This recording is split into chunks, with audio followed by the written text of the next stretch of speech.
last year at this time, there were so many questions, with this team and program and stuff.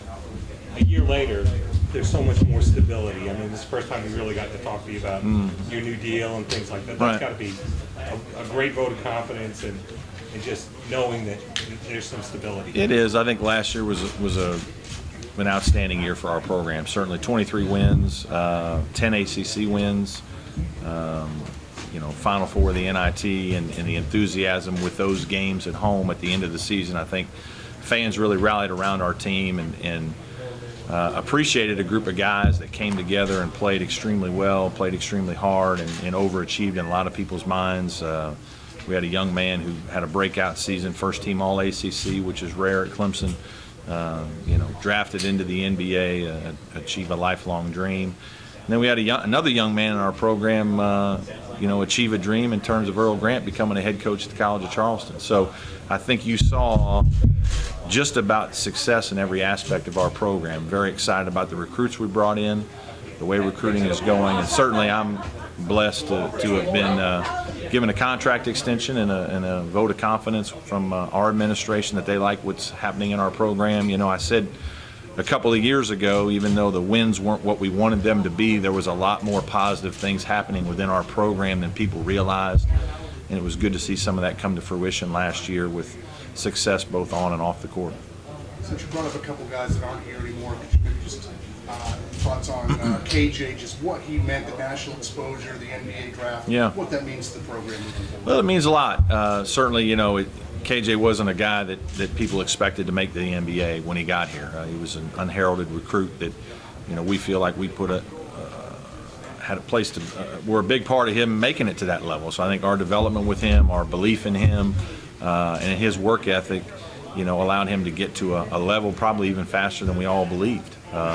So it certainly gives you credibility out on the recruiting trail that those kinds of things can happen within your program. I mean, he had an incredible season last year. Sometimes I don't even think people and the media and the fans really understood what kind of impact he had to be one of the 5 best players in the ACC last year, a little bit out of nowhere.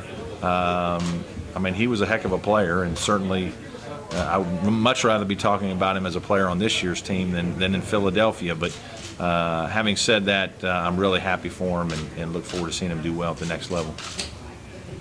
Is that, can you take what happened last year and kind of spin it out in these next couple of years and coming into this year?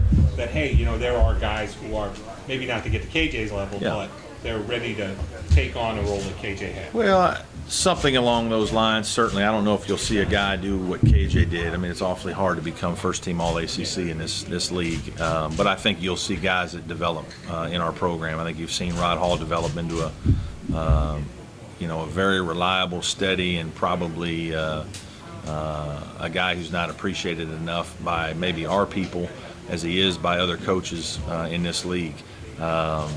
Landry Noko, I think, has a chance to really take another step and become one of the better post players in this league this year, and we're excited about that. I think, development of players is something that I take a great deal of pride in. It's something we work really hard with, and I think it's one of the things that speaks to the success of our program is guys getting better.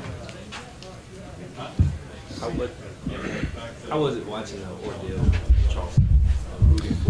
Yeah, it was an interesting situation. It obviously took a while. Our emotions went up and down. I was, very involved in, helping Earl through the process because I've been through it so many times myself, and then also helped a lot of other guys go through the process to kind of keep him in a good spot, keep him in a good place, give him what I thought would be good advice to help in interviews and how to deal with situations.